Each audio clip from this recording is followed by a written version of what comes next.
वो भी आपका 30 क्वेश्चन का रहेगा। वीडियो ज्यादा लंबी होने के कारण 30 क्वेश्चन में 2 पार्ट में हम करा रहे हैं। जो जो भी क्वेश्चन है दोस्तों ये आपकी 27 जनवरी 2023 को जो आपका सीटेट का पेपर हुआ था 6 to 8 के लिए प्रीवियस ईयर क्वेश्चन है ये। और ये आप इसमें क्वेश्चन देखने को मिलेंगे हिस्ट्री, ज्योग्राफी प्लस पॉलिटी की मिक्स क्वेश्चन। आई होप आप लोग अच्छे होंगे। स्वागत है आपका स्टडी में। जितने भी क्वेश्चन है आपके आने वाले दिसंबर में 14 दिसंबर को पेपर आपका सीटेट का होने आ रहा है, उसके लिए बहुत ज्यादा इंपॉर्टेंट है। सीधे चलते हैं क्वेश्चन को। वीडियो अच्छा लगे तो वीडियो को लाइक शेयर, चैनल को सब्सक्राइब करिएगा। इस वीडियो का पीडीएफ आप हमारे टेलीग्राम ग्रुप से रुक के फ्री प्राप्त कर सकते हैं। पहला क्वेश्चन दी क्या करें।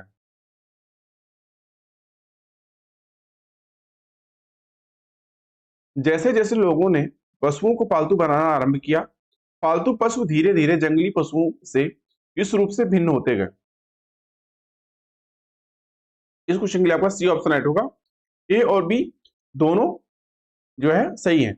जैसे जैसे लोगों ने जानवरों को पालतू बनाना आरंभ किया, वैसे वैसे उनके शारीरिक छोटे सींग के बनावट में बदलाव होने लगा तथा उनके दांत छोटे होते गए, उनके बाल भी छोटे होते गए, उनके स्वभाव में परिवर्तन होने लगा आदि। ठीक है, सी ऑप्शन आपका राइट होगा।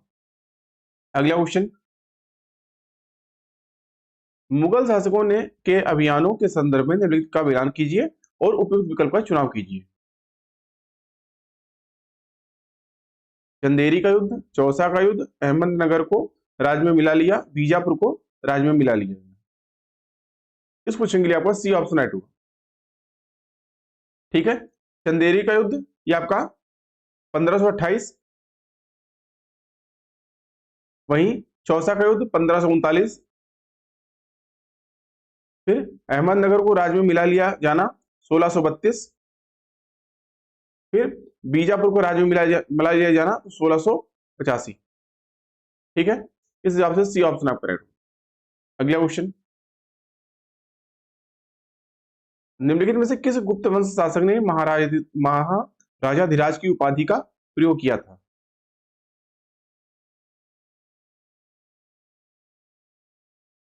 इस क्वेश्चन के लिए आपका डी ऑप्शन राइट होगा, बी और डी। महाराजाधिराज की उपाधि समुद्रगुप्त और चंद्रगुप्त ने धारण किया था, जबकि चंद्रगुप्त द्वितीय ने विक्रमादित्य, शकारी एवं राजाधिराज की उपाधि धारण किया था। विष्णुगुप्त का अन्य नाम कौटिल्य चाणक्य था। वहीं बृहत कोश जो थे के अनुसार चाणक्य की पत्नी का नाम यशोमती था।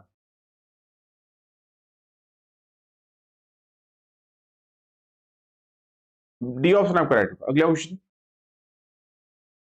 मध्यकालीन भारत के इतिहास के संदर्भ में पियत्रा ड्यूरा से क्या तात्पर्य है।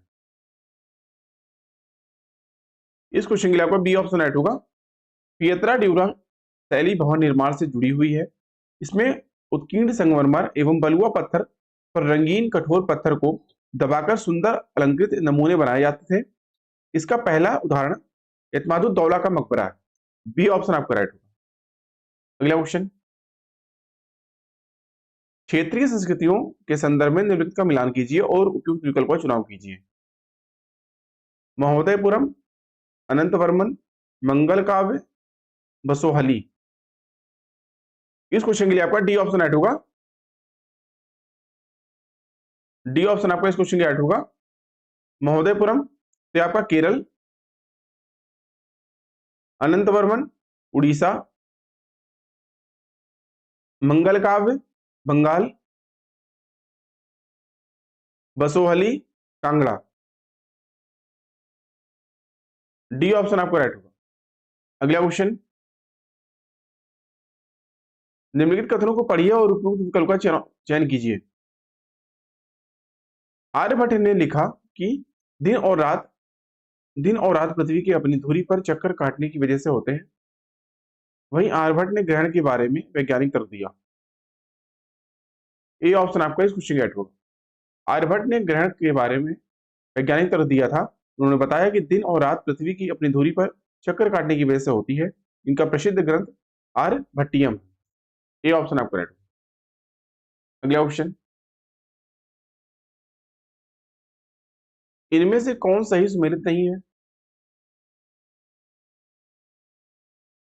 सी ऑप्शन आपका राइट होगा। मणिग्रामम और नानादेशी तो ये आपका व्यापार संघ, शिकस्ते व नस्तलिक लेखन, तो लेखन की शैली, वेट्टी और कदमाई भूमि की, तो ये आपका कदमाई, ये आपका बेगार कर एवं भू राजस्व कर, वहीं मूवेंदेर और अय्यर, तो ये आपका उपाधियां। सी ऑप्शन आपका राइट होगा। ठीक है, ये आपका बेगार कर एवं भू राजस्व कर। C option right. अगला क्वेश्चन, निम्नलिखित कथनों पर विचार कीजिए तथा सही कथन वाले विकल्प का चयन कीजिए। इलाहाबाद में अशोक स्तंभ सम्राट की अशोक के बारे में सूचना प्रदान करता है। अशोक स्तंभ पर अभिलेख हरिशेन द्वारा एक काव्य के रूप में लिखे गए थे। प्रशस्तियों में जनसाधारण एवं सामाजिक जीवन के बारे में लिखा गया था। बी ऑप्शन आपका राइट होगा, केवल दूसरा। इलाहाबाद का अशोक स्तंभ या प्रयाग प्रशस्ति समुद्रगुप्त के दरबारी कवि हरिशेन द्वारा लिखवाया गया। इसमें इसके विजयों का वर्णन है। इसी अभिलेख में इसे कविराज भी कहा गया। अशोक मौर्य वंश के सबसे प्रसिद्ध शासक थे। वे पहले ऐसे शासक थे जिन्होंने अभिलेखों द्वारा जनता तक अपने संदेश पहुंचाने का कार्य किया। अशोक के ज्यादातर अभिलेख प्राकृत भाषा में और ब्राह्मी जो है लिपि में है।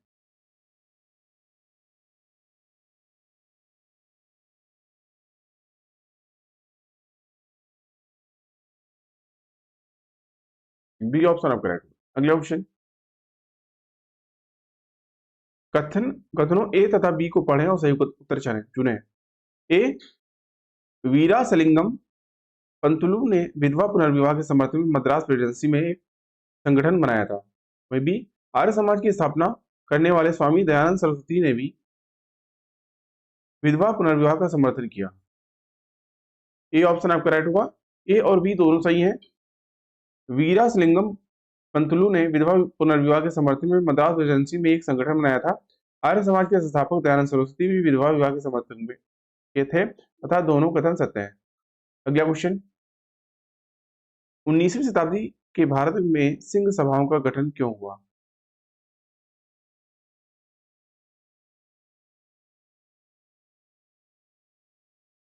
इस क्वेश्चन के लिए आपका बी ऑप्शन राइट होगा, बी सी डी। 19वीं शताब्दी में भारत में सिंह सभा का गठन किया। सिखों में प्रचलित अंधविश्वास से छुटकारा मिल सके, शिक्षा का प्रसार हो सके तथा जाति प्रथा और भेदभाव को समाप्त किया जा सके। स्वाभिमान आंदोलन दक्षिण भारत में शुरू किया गया एक आंदोलन है जिसका उद्देश्य एक ऐसे समाज को प्राप्त करना है जिसमें उत्पीड़ित जातियों को समान मानव अधिकार प्राप्त हो सके। ठीक है, बी ऑप्शन आपका राइट होगा। अगला क्वेश्चन, भारत में प्रारंभिक 20वीं शताब्दी में धर्म के आधार पर अधिकार जमाने अथवा आधिपत्य स्थापित करने की निम्नलिखित में से कौन सा आंदोलन आलोचना करता है? बी ऑप्शन आपका राइट होगा। दोस्तों, स्वाभिमान आंदोलन भारत में प्रारंभिक 20वीं शताब्दी में धर्म के आधार पर आधिपत्य स्थापित करने की विचारधारा की आलोचना करता है। बी ऑप्शन राइट होगा। अगला क्वेश्चन, इल्बर्ट बिल के संदर्भ में निम्नलिखित में से कौन सा कथन सही नहीं है? बी ऑप्शन आपका राइट होगा। इल्बर्ट बिल 1883 ईस्वी में लाया गया था। इसमें भारतीय एवं ब्रिटिश न्यायाधीशों को एक समान श्रेणी में रखा गया था। इस बिल में यह प्रावधान किया गया था कि भारतीय न्यायाधीश भी ब्रिटिश व्यक्तियों के मुकदमों की सुनवाई जो है कर सकते हैं। इस बिल के लिए ब्रिटिश नागरिकों ने सरकार से जो है मांग की थी। बी ऑप्शन आपका राइट। अगला क्वेश्चन, भारत के स्वतंत्रता आंदोलन के संदर्भ में निम्नलिखित का सुमेल कीजिए और उपयुक्त विकल्प का चयन कीजिए। सूची 1, सूची 2, कोल विद्रोह, संताल विद्रोह, बस्तर विद्रोह, वर्ली विद्रोह। इस क्वेश्चन के लिए आपका ए ऑप्शन राइट होगा। कोल विद्रोह 1831-32, वहीं संथाल विद्रोह 1855, बस्तर विद्रोह 1910, वर्ली विद्रोह 1940। A option right. अगला क्वेश्चन, निम्नलिखित में से किस नए राज्य का गठन 1 अक्टूबर 1953 को हुआ? सी ऑप्शन आपका राइट होगा, आंध्र प्रदेश। 1 अक्टूबर 1953 को प्रथम भाषाई राज्य के रूप में आंध्र प्रदेश का गठन किया गया। भाषाई आधार पर राज्य गठन हेतु बनी समितियों के सुझाव पर पूरे देश में राज्यों के पुनर्गठन को लेकर व्यापक आंदोलन शुरू हुए थे, जिसमें मद्रास प्रेसिडेंसी से अलग आंध्र प्रदेश बनाने की मांग सबसे प्रबल थी। आपको बता दें इस कारण सरकार को जो है 1953 में आंध्र प्रदेश के रूप में नया राज्य जो है बनाना पड़ा था। सी ऑप्शन आपका राइट होगा। अगला क्वेश्चन, निम्न में से कौन सा मानचित्र वनस्पति के विवरण को दर्शाता है? सी ऑप्शन आपको राइट होगा, थीमेटिक मानचित्र। थीमेटिक मानचित्र वनस्पति की जो है वितरण को दर्शाता है। थीमेटिक मानचित्र विशेष जानकारियां प्रदान करते हैं, जैसे सड़क मानचित्र, वर्षा मानचित्र, वन तथा उद्योगों आदि के वितरण दर्शाने वाले मानचित्र इत्यादि। मानचित्र के 3 घटक होते हैं, दूरी, दिशा और प्रतीक। दूरी, दिशा और प्रतीक।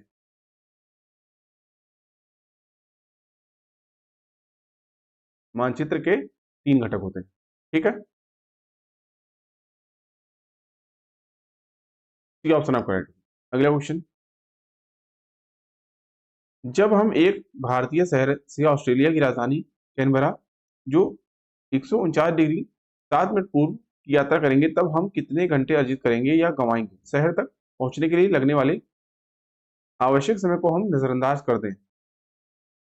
ये ऑप्शन आपका राइट होगा, लगभग 5 घंटे गंवाएंगे।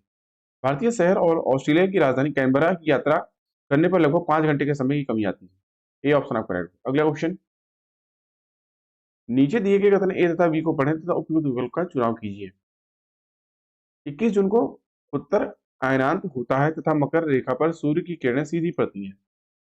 वहीं दक्षिण अयनांत 22 जनवरी को होता है तथा कर्क रेखा पर सूर्य की किरणें सीधी पड़ती हैं। बी ऑप्शन आपका राइट होगा। 21 जून को सूर्य उत्तर की ओर अयनांत होता है, जब तब कर्क रेखा पर सूर्य की किरणें सीधी पड़ती हैं, जिससे उत्तरी गोलार्ध में सर्वाधिक लंबे दिन होते हैं। 22 दिसंबर को शीत अयनांत होता है, जब किरणें मकर रेखा पर सीधी पड़ती हैं, अतः दोनों कथन जो है असत्य है। बी ऑप्शन आपका राइट होगा। अगला क्वेश्चन, ग्लोब के बारे में दिए गए निम्नलिखित कथनों को पढ़िए तथा उचित विकल्प का चुनाव कीजिए। ग्लोब पर देशों, महाद्वीपों तथा महासागरों को उनके सही आकार में दिखाया जाता है। ग्लोब हमारे लिए उपयोगी तब होता है जब हमें पृथ्वी के केवल एक भाग का अध्ययन करना होता है। ये ऑप्शन आपका राइट होगा, केवल ए सही है। ग्लोब पर देखो, महाद्वीपों तथा महासागरों को उनके सही आकार में दिखाया जाता है। ग्लोब पृथ्वी का लघु रूप में एक वास्तविक प्रतिरूप है। ये ऑप्शन आपका राइट होगा। अगला क्वेश्चन, निम्नलिखित में से कौन से महाद्वीपीय संहति के निर्माण के मुख्य खनिज है? बी ऑप्शन आपका राइट होगा, सिलिका और एल्यूमिना। सिलिका और एल्यूमिना महाद्वीपीय संहति के निर्माण में मुख्य खनिज पदार्थ हैं। पृथ्वी की प्रॉपर्टी अनेक प्रकार की सेलों से बनी है। पृथ्वी की प्रॉपर्टी बनाने वाले खनिज पदार्थ के किसी भी प्राकृतिक पिंड को सेल कहते हैं। बी ऑप्शन आपका राइट होगा। अगला क्वेश्चन, सूची 1 तथा सूची 2 को मिलान कर सही उत्तर का चुनाव कीजिए। वन मुख्य वृक्ष।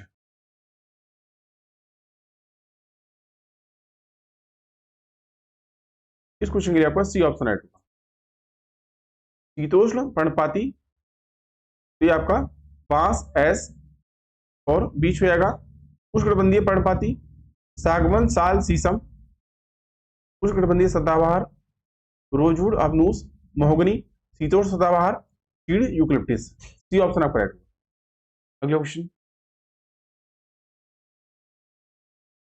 निम्नलिखित अभिकथन ए और कारण को पढ़िए और ज्वार के संदर्भ में उपयुक्त विकल्प का चुनाव कीजिए।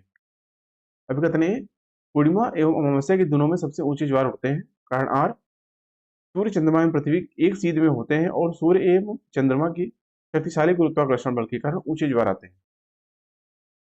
ये ऑप्शन आपको राइट होगा। सूर्य, चंद्रमा एवं पृथ्वी एक सीध में होते हैं, तो सूर्य एवं चंद्रमा की शक्तिशाली गुरुत्वाकर्षण बल के कारण ऊंचे ज्वार आते हैं। पूर्णिमा और अमावस्या पर अक्सर ऊंचे ज्वार उठते हैं, अतः ए और आर दोनों सही है, और आर और जो ए की आर सही व्याख्या करता है। ठीक है, ए ऑप्शन आपको राइट होगा। अगला क्वेश्चन, निम्न में से कौन सी स्थायी पवनें नहीं है? सी ऑप्शन आपका राइट होगा, मानसूनी पवनें। मानसूनी पवनें स्थायी नहीं होती हैं, यह मानसून के अनुसार चलने वाली पवनें होती हैं। व्यापारी पवनें, पश्चिमी पवनें और पूर्वी पवनें स्थायी पवनें हैं। ये वर्ष भर लगातार निश्चित दिशा में चलती रहती है। सी ऑप्शन आपका राइट होगा। अगला क्वेश्चन, पृथ्वी की सतह से आरंभ होते हुए वायुमंडल की परतों का सही क्रम कौन सा है? बी ऑप्शन आपका राइट होगा, क्षोभ मंडल, समताप मंडल, मध्य मंडल, बाह्य वायुमंडल। बी ऑप्शन आपका राइट होगा। अगला क्वेश्चन, किस प्रकार की ग्रामीण वस्तुओं में घर पास पास बने होते हैं? डी ऑप्शन आपको रहेगा सघन। घनी या सघन हुई बस्ती हुई ग्रामीण वस्तुओं में घर पास पास बने होते हैं। ग्रामीण बस्ती अधिक निकटता से तथा प्रत्यक्ष जो है रूप से भूमि से नजदीकी संबंध रखती है। यहाँ के निवासी अधिकतर प्राथमिक गतिविधियों में लगे रहते हैं, जैसे कृषि, पशुपालन, मछली पकड़ना इत्यादि। डी ऑप्शन राइट होगा। अगला क्वेश्चन, पलवारनी यानी मल्चिंग का महत्व क्या है? डी ऑप्शन आपको राइट होगा। पलवार यानी मल्चिंग से मृदा की नमी बरकरार रहती है, क्योंकि पलवार में मृदा की प्लास्टिक की एक पतली परत से ढक दिया जाता है, जिससे वाष्पोत्सर्जन नहीं हो पाता। डी ऑप्शन राइट होगा। अगला क्वेश्चन, खनिजों के संदर्भ में निम्नलिखित में से कौन सा कथन सही नहीं है? ऑप्शन आपका राइट होगा। खनिज प्राकृतिक रूप से पाए जाने वाले तत्व होते हैं। इनका एक निश्चित रासायनिक संयोजन होता है। ये किसी विशेष क्षेत्र या चट्टानों के गठन में पाए जाते हैं। इस प्रकार कथन सी जो है सही नहीं है। सी ऑप्शन आपका राइट होगा। अगला क्वेश्चन, कौन सा उद्योग विश्व का प्राचीनतम उद्योग है? बी ऑप्शन आपका राइट होगा। कपास वस्त्र उद्योग। कपास वस्त्र उद्योग विश्व का प्राचीनतम उद्योग के रूप में जाना जाता है। धागे से कपड़े की बुनाई एक प्राचीन कला है। कपास, ऊन, सिल्क, जूट और पटसन का प्रयोग जो है वस्त्र निर्माण में होता है। बी ऑप्शन आपका राइट होगा। अगला क्वेश्चन, निम्नलिखित कथनों ए और बी को पढ़िए तथा उपयुक्त विकल्प का चुनाव कीजिए। कथन ए, पद राज्य और सरकार का अंतर्बल नहीं दिया जा सकता। वहीं बी, राज्य कथन बी, सरकार कानूनों के प्रबंधन और उन्हें लागू करने के लिए उत्तरदायी है, जबकि राज्य एक सीधी राजनीतिक संस्था है जो उन प्रभुत्व संपन्न लोगों का प्रतिनिधित्व करता है जिन्होंने एक निश्चित क्षेत्र पर अधिकार कर रखा है। ठीक है, ए ऑप्शन आपका राइट होगा। सरकार कानूनों की प्रबंधन और उन्हें लागू करने के लिए उत्तरदायी है, जबकि राज्य एक ऐसी संस्था है जो उन प्रभुत्व संपन्न लोगों का प्रतिनिधित्व करता है जिन्होंने एक निश्चित क्षेत्र पर अधिकार कर रखा है। इनका जो है अंतर एक दूसरे में जो है अंतर बदल नहीं किया जा सकता, अतः जो है दोनों कथन सत्य है। ठीक है, ये ऑप्शन आपको राइट होगा। अगला क्वेश्चन, कथन ए तथा आर कथनों को पढ़िए तथा उपयुक्त विकल्प को चुनाव कीजिए। कथन ए, केरल और लद्दाख की भौगोलिक विशेषताएं भिन्न है, किंतु उनका इतिहास समान सांस्कृतिक प्रभावों का साक्षी रहा है। कथन आर, इतिहास तथा भूगोल अक्सर क्षेत्र विशेष के सांस्कृतिक जीवन से बंधे हुए होते हैं। ये ऑप्शन आपका राइट होगा। केरल और लद्दाख की भौगोलिक विशेषताएं भिन्न है, परंतु उनका इतिहास समान सांस्कृतिक प्रभावों का साक्षी रहा है।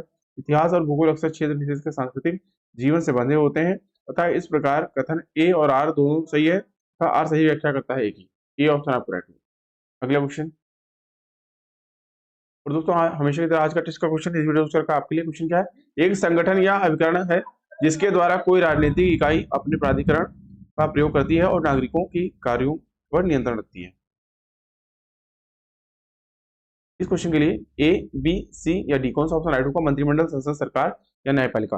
कौन सा ऑप्शन राइट होगा आपको कमेंट करके बताना है। प्लीज आप लोग कमेंट करके बताइएगा। अभी के लिए इतना ही। आई होप आपको वीडियो अच्छा लगा। वीडियो अच्छा लगा तो वीडियो को लाइक करिए, तो दोस्तों में शेयर करिए, साथ ही चैनल को सब्सक्राइब करना ना भूलें। इस वीडियो का पीडीएफ टेलीग्राम से जुड़ के आप फ्री में प्राप्त कर सकते हैं। अभी की वीडियो को देखने के लिए आप सभी का बहुत धन्यवाद। मिलते हैं नेक्स्ट वीडियो में। तो के लिए थैंक यू। जय हिंद।